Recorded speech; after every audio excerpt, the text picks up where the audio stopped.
评新编历史剧《海瑞罢官》是四人帮成员姚文元于1965年11月10日在上海文汇报上发表了一篇文章，一般被认为是文化大革命的导火索。为了理解这篇文章的历史意义，我们不仅要研究海瑞这一明代官员的故事在现代中国的历史叙事变化，更要探究这一变化背后文革前夜的中国高层权力斗争。本视频系统性地梳理了海瑞故事的发展脉络和形象变化。海瑞罢官这个历史故事作为一种政治隐喻，其叙事的核心是罢官，历史和现实在此重合，并产生了连锁反应。通过对评新编历史剧《海瑞罢官》这篇文章相关历史背景的研究，我们可以对政治影响下的历史研究和文学创作有更加深刻的理解。北大人讲起你听着，我听着呢。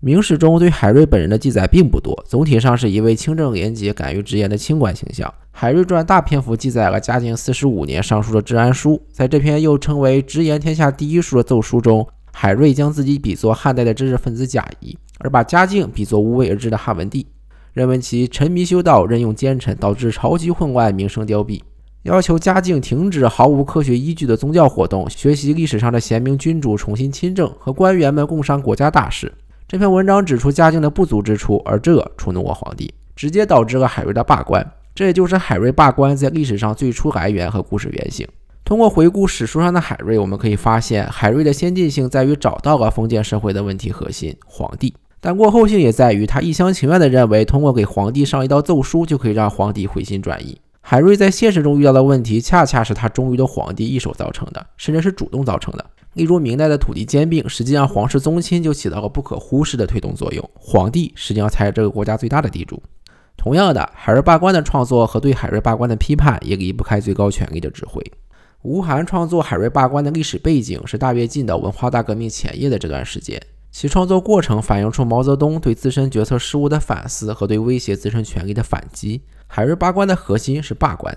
要了解这个政治隐喻和现实之间的关系，我们就需要搞明白以下几个问题：谁是皇帝？谁是海瑞？海瑞做过什么？皇帝怎么罢了官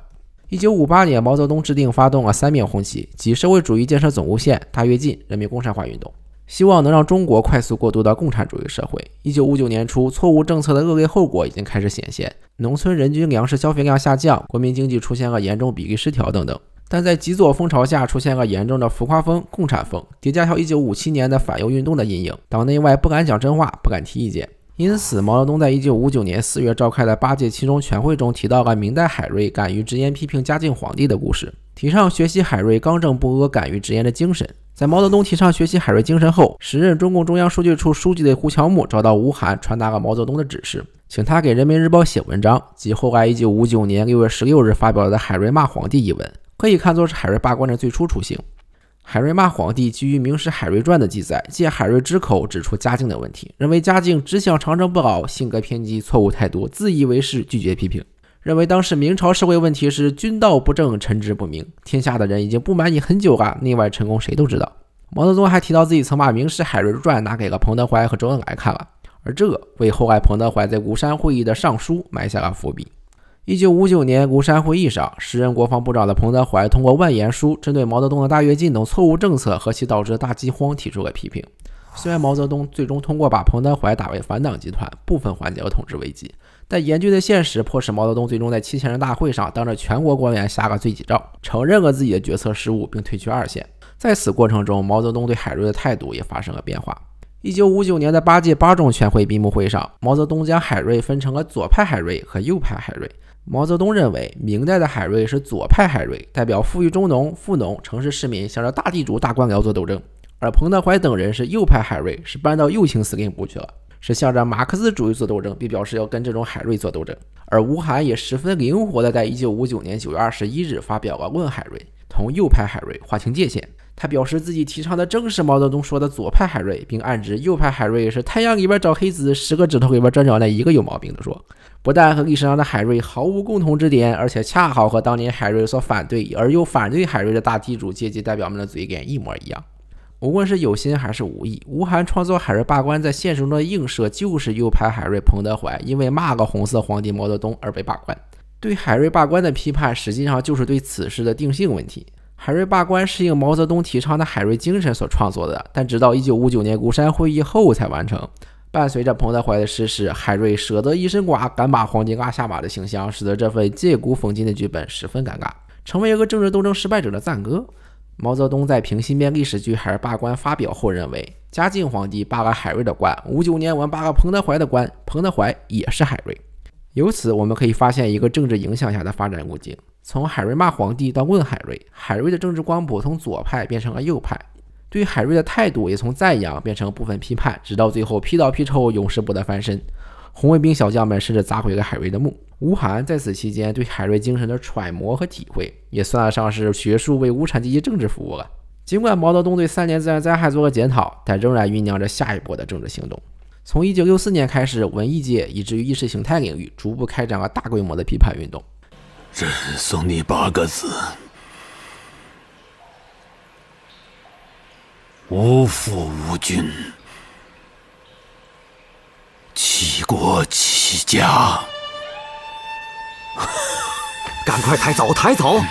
与此同时，毛泽东和刘少奇的政治分歧日渐加剧。刘少奇在7000人大会上情绪很激动地说：“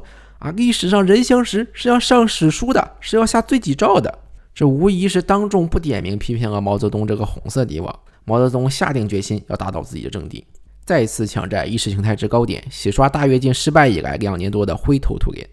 1965年1月，毛泽东支持其妻子江青出面，在上海组织了对海瑞罢官的批判。我很尊重执行毛泽东主席的政策的方针的最高人民法庭，但是不执行了，我就是和尚打的伞，无法无天。吴晗的海瑞罢官在剧情上是典型的清官戏，恶霸与官员勾结，欺压百姓。海瑞微服私访，了解到人民的冤情，严惩了恶霸和贪官，为民伸冤。然后众平民齐声高唱对海瑞赞歌：今日里见到青天，庆耕家，重能家园，有土地何愁一饭，好光景就在眼前。实际上宣扬的是只反贪官不反皇帝的封建思想。人民的幸福是清官恩赐的，人民要对他们感恩戴德。人民想要幸福，没有必要去改革不合理的政治体制，更不需要革命，只需要等待清官的降临。只要清官一到，立马就会把贪官污吏一扫而光，人民的好光景马上就降临了。这很显然和马克思主义的阶级斗争哲学格格不入。我们必须破除人民幸福是党和政府恩赐的错误认识。吴晗召唤的海青天当然不是明代的海瑞，因为海瑞罢官写的根本就不是明代的海瑞。吴晗所写的海瑞罢官，正如其在剧本序言中所述，并不是什么学术论文，而是文艺作品。从情节到人物形象都是虚构出来的，给历史人物海瑞和徐阶分别戴上一个左派和右派的现代政治帽子，人为塑造出了一场封建统治阶级内部斗争，单枪匹马搞了一次大革命。独你一人是忠臣良臣贤臣，我只是直臣，无父无君的实臣。姚文元在文章中主要批判了海瑞罢官的2个核心剧情：退田和平冤狱。批判退田是因为导致饥荒的人民公社化运动做辩护，批判平冤狱是为了防止孤山会议中被打倒的右派海瑞彭德怀犯案。人民公社化运动后的中国已经基本不存在私有土地，也就没有了明代的土地兼并。就像皇帝是明代最大的地主一样，党领导下的政府实际上才是这个国家最大的地主。那么退田的现实意义就是对人民公社化运动的反思，是要重新恢复农民的土地私有财产。姚文元将退田和当时单干风联系起来，认为要求退田就是要拆掉人民公社的台，恢复地主富农的罪恶统治，将海瑞定性为封建王朝的忠臣和地主阶级利益忠实的保卫者。平冤狱则可以和彭德怀直接联系起来，只是平冤狱和海瑞的关系调换，从海瑞平冤狱变成了平海瑞的冤狱。如果说海瑞罢官创作的时候，吴晗可以说自己没有那么大本事，预计到1961年要刮风，那海瑞罢官上映的时候仍然继续强调罢官，就值得研究了。就像齐本禹批判的一样，所鼓吹的那种抽象的骂皇帝的勇敢精神，究竟是要人们去骂谁呢？至少在效果上讲，海瑞罢官就是在迎合对毛泽东的批判。那么海瑞罢官中的海瑞在现实中的对照人物，自然也就呼之欲出了。所以毛泽东不但要罢右派海瑞彭德怀的官，也要罢给右派海瑞唱赞歌的吴晗的官。哎呀，太像了，一看就是亲孙子。拿相机，成事儿之前，我跟我家老爷子照张相。老朱，看我，不看。他爷爷看哪儿，我看哪儿。对海瑞罢官的批判和毛尤冲突的公开化是同一时间，这绝不是巧合，这是计划的一部分。吴晗不但是一名研究明史的历史学家，他的另一重身份是北京市副市长，背后是北京市委的彭真，而彭真的背后正是毛泽东最终要打倒的刘少奇。而姚文元也正是因为这一层特殊的政治身份，才将一个文艺问题上升到了阶级斗争这种重大的现实政治问题层面。批判海瑞罢官的真正目的是把矛头指向更上层，因此对海瑞罢官的批判实际上是毛泽东夫妇的杰作。江青夺彭真的5人小组权，毛泽东要夺刘少奇的权。通过筹划我，筹划毛泽东主席，筹划1万人民参加的无产阶级文化大革命啊！毛泽东主席的妻子38年整了，认识还不止，共患难了。战争的时候，唯一留在前方追随毛泽东主席的，只有我一个女同志。你们躲到哪儿去了？在平西面历史剧《海瑞罢官》发表前，毛泽东曾3次审阅其文稿。而在毛泽东一再肯定要害是罢官后，吴晗写海瑞罢官自然就成为既是地主阶级和一切牛鬼蛇神向党向社会主义的疯狂进攻，又成为代表彭德怀等右倾机会主义分子向党向社会主义进攻要求翻案的毒草了。真是10步之内必有芳草。当共同的敌人倒下，曾经在一个战壕内的同志就要彼此消灭了。而这种中央内部的政治分歧将以文艺评论的形式出现。对海瑞罢官的批判看似是在探讨如何对待历史人物和历史剧的问题，用什么样的观点来研究历史和怎么样用艺术形式来反映历史人物和历史事件的问题。但无论是海瑞罢官还是平西面历史剧海瑞罢官，其实都是红色恐怖阴影下的政治创作，本质上都不是严肃的历史研究，而是2位御用文人披着历史外壳向权力祛魅。都没有进行露骨的尖锐的文字对抗，却是开启下一阶段更大规模政治斗争的钥匙。都是统计阶级内部的权力斗争，是权力在小圈子内的再分配。上方干嘛？我上方找枪，地上有5把礼布的，我忘了。一方面我们要思考，海瑞一心期盼那个明君真的存在吗？人人口称万岁的红太阳真的是人民大救星吗？毕竟按照马克思主义和毛泽东自己的观点，只有人民才是创造世界历史的动力。通过梳理从海瑞到海瑞罢官再到批判海瑞罢官，我们看到的不是对海瑞的研究不断深入，而是一个害怕失去权力的老独裁者通过阴谋诡计把自己的政敌拉下马。正如江青所说，一个吴晗挖出来了，以后就是一堆呀。姚文元的文章不过是无产阶级文化大革命的信号，批判吴晗的海瑞罢官实质是毛泽东发动文化大革命的谋略。毛泽东一步一步完成了权力斗争的反击，从而在庐山会议上打倒彭德怀，再到借由批判海瑞罢官打倒以彭真为代表的北京市委，最终以文艺界为切入点开启文化大革命，借由群众力量打倒国家主席刘少奇，完成了文化大革命中的文化和大革命。伟大舵手把这艘航船开向了红色恐怖的深渊。从明代开国皇帝朱元璋废除制衡自己的相权开始，国家的一二把手的权力斗争一直是中国政治的热点。平西面历史剧海瑞罢官背后是皇权和相权的竞争吗？并不是，只是用一群官僚取代另一群官僚，无论谁输谁赢，皇帝都是赢的。只有臣下相互内斗，位置换来换去，皇帝才能稳坐钓鱼台。海瑞罢官中和海瑞直接对立的并不是皇帝这个问题的核心，而是地方官员和首辅许阶。近日首辅许阶在上海休息海瑞以为自己上一道奏书就可以让皇帝回心转意，那皇帝何尝不是以为罢了海瑞的官就可以稳固权力呢？三面红旗作为50、60年代中国经济建设中错误的指导思想，造成的严重后果是客观存在的。不愿意承认自己的错误，拒绝接受任何人的批评，君道不正，臣职不明，那么天下的人不满意你已经很久了，内外臣工谁都知道的情况也就不可避免了。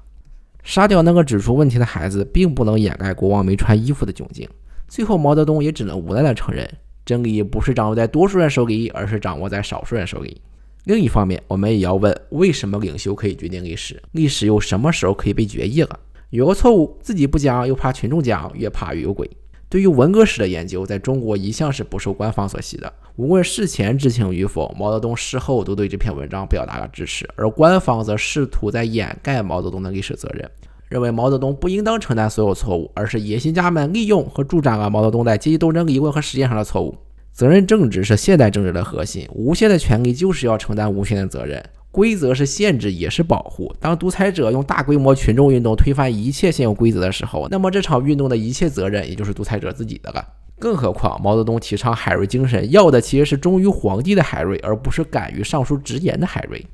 大家不要认为社会主义已经没有儒了，现在我们党内就出现了不少儒。对海瑞或保或贬，最终目的都是为了确保中国共产党文化领导权的地位稳固。1942年，毛泽东发表在延安文艺座谈会上的讲话，毛泽东领导下的中国共产党就在夺取文化领导权，改造知识分子成为整个革命机器中的齿轮和螺丝钉。中国共产党对于吴晗这类非功能阶级知识分子，早就不是创党初期那种精英化和启蒙思想占主流的时代了，而是伴随着文艺界整风运动，采取康生那种专政式手法，对知识分子形成强大的政治压力，使其从具有独特个性的文化人转变为自觉执行延安文艺政策的党的文艺工作者。从这一时期开始，中共的决定和决议已经具备了文艺政策的特征，结果就是中国包括历史研究在内的文艺创作自觉臣服于政治利益的需要，变成了指桑骂槐的影射史学，根据政党政策的需要进行文艺创作和文艺批评，使得一切中国历史都变成了儒法斗争。党的文艺工作者们挖空心思的用历史寓言批评或赞扬当代政策。放在苏联文艺作品中地位最高的人是斯大林，放到中国文艺作品中地位最高的人就变成了毛泽东。很显然，写海瑞罢官的吴晗和批判海瑞罢官的姚文元都是合格的党的文艺工作者，而他们的创作也都有特定的政治图谋和权力斗争的背景。1945年中国抗日战争胜利的前夜，毛泽东会见黄炎培时说，他已经找到了跳出历史周期率的新路——民主。但在一个没有真正实现民主的地方，也没有人真的能跳出历史的周期率。打倒他人的也终将被他人所打倒。那些善于将历史研究和参加现实斗争结合起来的史学家，也难逃被不怀好意者给他们的文章附上现实意义。历史最基础的周期论就是人的死亡。当毛泽东死去，他的大革命也随风而逝了。海瑞罢官因政治兴，也因政治衰。我们需要反思的是，在历史研究和文学创作中，政治到底应该扮演一个什么样的角色？但就这篇批判海瑞罢官的文章而言，我们所知道的是，在文革前夜的中国，无人能幸免于红色恐怖的阴影。最后的最后，这个是灵谈，我们下期再见。Look at him sleeping. He's like a little angel that killed 50 million people. Yes, you are. Yes, you are.